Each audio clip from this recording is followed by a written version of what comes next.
Հայոց ցեղասպանության 110-րդ տարելիցն է։ Մարդիկ վաղ առավոտից Երևանում այցելում են Ծիծեռնակաբերդի հուշահամալիր, հարգանքի տուրք մատուցում 20-րդ դարի սկզբին ցեղասպանության զոհ դարձած ավելի քան 1.5 միլիոն հայերի հիշատակին։ Վարչապետ Նիկոլ Փաշինյանը, նախագահ Վահագն Խաչատուրյանի, ազգային ժողովի նախագահ Ալեն Սիմոնյանի եւ այլ պաշտոնատար անձանց ուղեկցությամբ հարգանքի տուրք մատուցեցին հայոց ցեղասպանության զոհերի հիշատակին։ Նախորդին երեկոյան, ինչպես յուրաքանչյուր տարի, կայացել ջահերով երթը դեպի հուշահամալիր։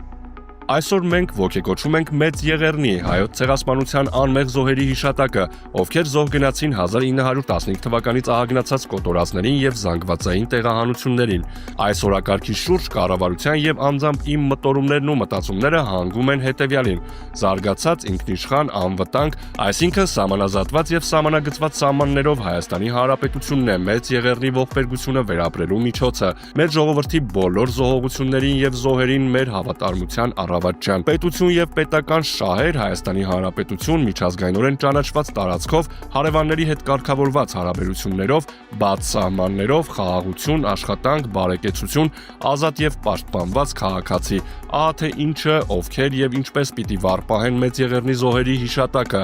ահա թե ինչպես պետք է վերապրենք Մեծ Եղեռնի ողբերգությունը։